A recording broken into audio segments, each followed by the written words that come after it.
Olá, tudo bem? Glória a Deus, amados. Trouxe aqui um livrozinho para poder estar compartilhando um relato. Tem algumas bases bíblicas que eu quero poder estar compartilhando com vocês para a honra e glória de nosso Senhor Jesus Cristo. A pergunta é: por que existe o sofrimento? Por que existe o sofrimento?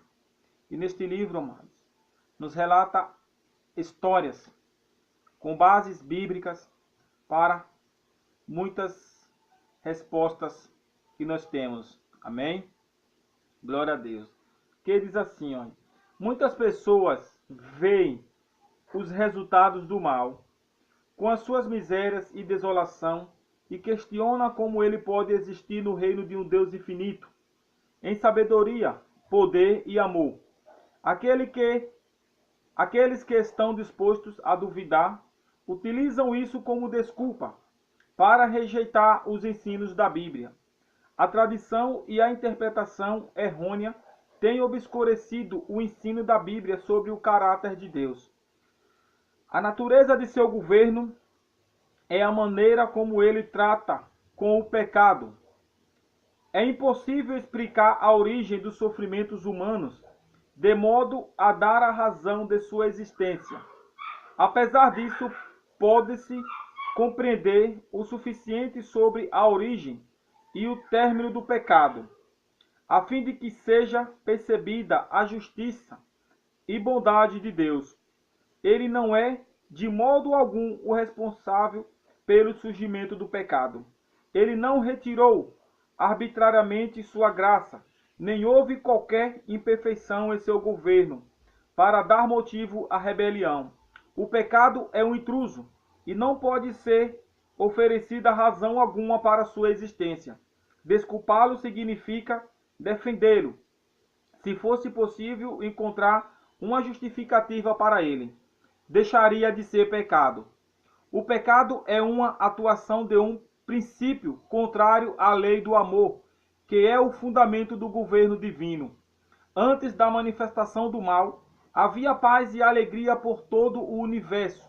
O amor a Deus era supremo e era imparcial, o amor de uns para com os outros. Cristo era supremo e era imparcial, o amor de uns para com os outros. Cristo era um com o Eterno, Pai em natureza, caráter e propósito. O único que poderia entrar nas decisões e propósitos de Deus. Nele foram criadas todas as coisas, nos céus e na terra, as visíveis e as invisíveis, sejam tronos ou soberanias, poderes ou autoridades. Todas as coisas foram criadas por ele e para ele. Está lá em Colossenses capítulo 1, versículo 16. Sendo que a lei do amor é o fundamento do governo de Deus, a felicidade de todas as criaturas depende de sua perfeita harmonia com os princípios de justiça dessa lei. Deus não tem prazer na submissão forçada, mas concede a todos o poder da escolha, para que possam prestar-lhe obediência voluntária. Houve, porém, alguém que preferiu deturpar essa liberdade. O pecado se originou com aquele que, depois de Cristo, havia sido mais honrado por Deus. Antes do pecado, Lúcifer era o primeiro dos querubins, guardiões santo e puro. A respeito dele, Deus afirma: você era o modelo da perfeição, cheio de sabedoria e de perfeita beleza. Você estava no Éden, no jardim de Deus. Todas as pedras preciosas o enfativam. Você foi ungido como um querubim, guardião, pois para isso eu o designei. Você estava no Monte Santo de Deus e caminhava entre as pedras fulgurantes.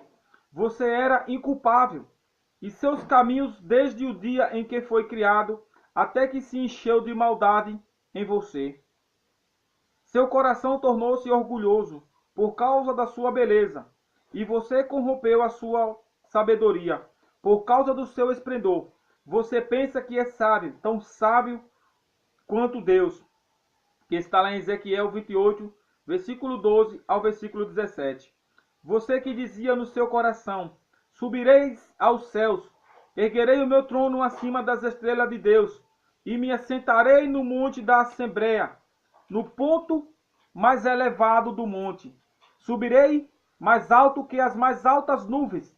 Serei como o Altíssimo, que está registrado em Isaías, capítulo 14, do versículo 13 ao versículo 15. Ao cobiçar a honra que o infinito Pai havia concedido a seu Filho, esse chefe dos anjos aspirou ao poder que pertencia somente a Cristo. Naquele momento, uma nota dissonante desfez a harmonia celestial. Na mente dos anjos, para quem a glória de Deus era suprema, a exaltação própria era um prenúncio de grandes males. Nas reuniões celestiais, todos argumentavam com Lúcifer.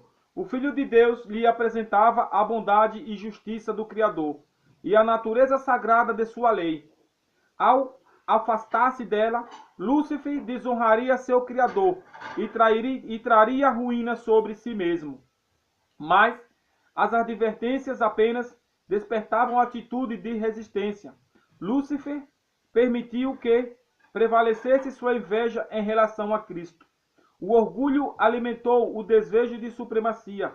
As honras concedidas a Lúcifer não despertavam gratidão para com o Criador. Ele desejava ser igual a Deus. Porém, o Filho de Deus era o reconhecido soberano do céu, igual ao Pai em autoridade e poder.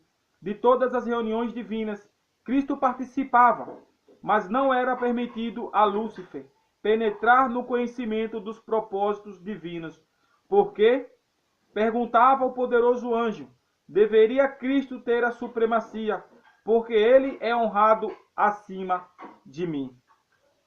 Amados, é maravilhoso esse relato, é maravilhoso. Conhecimento é sempre bom. Tá algo que o ser humano ou o homem não vai conseguir retirar de nós. É o nosso conhecimento que nós temos com a palavra de nosso grandioso Deus.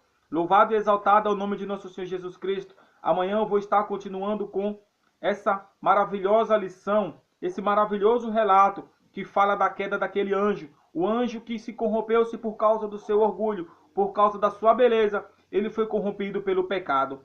E amanhã eu quero estar compartilhando o descontentamento entre os anjos.